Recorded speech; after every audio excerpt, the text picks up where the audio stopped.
डब्बा डब्बा 9.1/2। इसका कहने का मतलब है कि आप जहाँ भी डब्बा खाली है ना, उस डब्बा को आप भर दीजिए। ठीक, पर भरेंगे कैसे? भरने का मतलब यही है कि ये देखना है कि कितने कितने में कौन सा संख्या है, यानी कितने पद पर है। ये देखो, पहला पद, दूसरा पद, तीसरा पद, चौथा पद है कि नहीं है?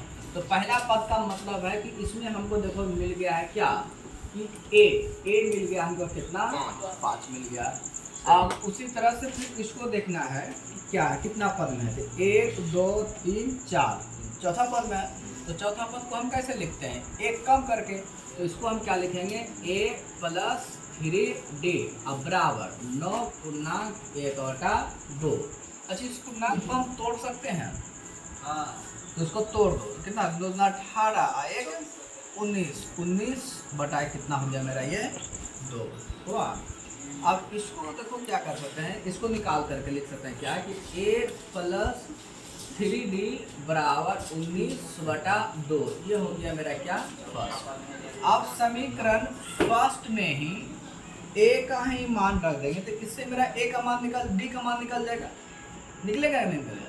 डी का मान निकल जाएगा। डी का मान जब निकल जाएगा तो जो मेरा डब्बा खाली है उसको देख लेंगे कितना कितना पद में है। तो 1 2 पद में खाली, तो a + d, तो a d निकलेगा, उसमें सॉल्व करके रख देंगे तो आंसर निकल जाएगा। तो सबसे पहले हम देखो डी निकाल देते हैं। तो समीकरण फर्स्ट में a का मान रखने पर यहाँ पर हम क्या लिखेंगे कि समीकरण फर्स्ट में a के मान रखने पर, तो समीकरण देखो फर्स्ट कितना आ गया मेरा, a + 3d बराबर 19/2। उसके बाद कितना आ गया, अब यहाँ पर आया a का मान कितना रखेंगे हम, 5। ये हो गया मेरा 5 + 3d बराबर 19/2। ऐसे लिख सकते हैं कि नहीं लिख सकते हैं? अब इसी को देखो 3d को हम क्या किए, रोक लेते हैं। यहाँ पर क्या आ गया मेरा कि 3d। अब बराबर के बाद देखो कितना है, 19/2।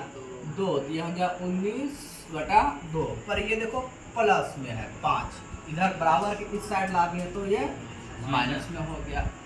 अब इसी को देखो हल करो, तो 3d अब इक्वल के बाद देखो किसके रूप में है, भिन्न के घटा के रूप में है।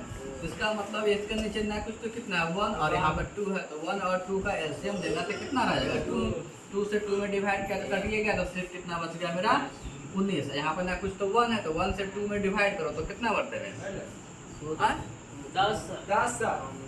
तो हाँ, मतलब कि 2 ही रह जाएगा, 2 से फिर 5 पे मल्टीप्लाई करो तो कितना हो गया मेरा 10। अब इसी तरह से फिर इसको हल कर दो तो कितना हो गया मेरा 3d बराबर 19 में से 10 गया, हम बटा बच गया 9। अब बटा में कितना हो गया 2, हुआ कि नहीं हुआ? अब या तो इसको देखो, इसमें देखो बहु ऐसे अपने ऊपर डिपेंड करता है कि इसको कैसे हम हल कर सकते हैं। या तो 3 या 9 ऐसे कटा सकता है, या तो इससे मल्टीप्लाई कर सकता है कि नहीं कर सकता है? मल्टीप्लाई कर दो तो 2 कितना हो गया 6, और 9 का 9 ही रह गया।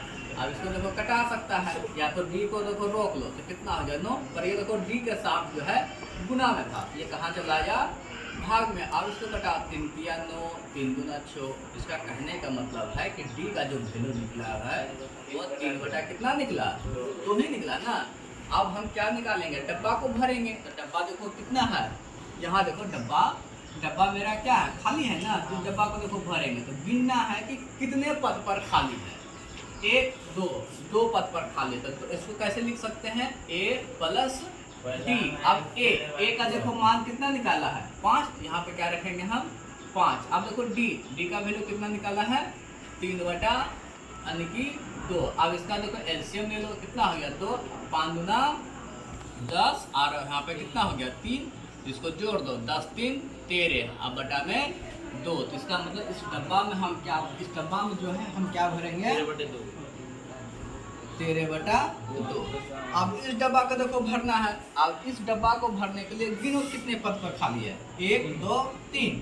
तो 3 को हम कैसे लिख सकते हैं, a + 2d।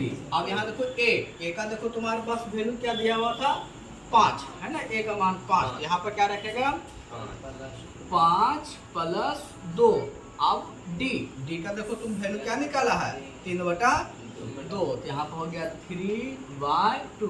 अच्छा यहाँ देखो मल्टीप्लाई 2 से 2 को देखो काट दिए, कट रहा था तो आप उसी तरह से देखो यहाँ पे क्या बच गया 5, आप प्लस कितना था 3, इसको ऐड कर दो 5 और 3 कितना हो गया मेरा 8। इसका मतलब इस डब्बा में क्या भरा जाएगा 8। यही मेरा क्या हो गया आंसर हो गया।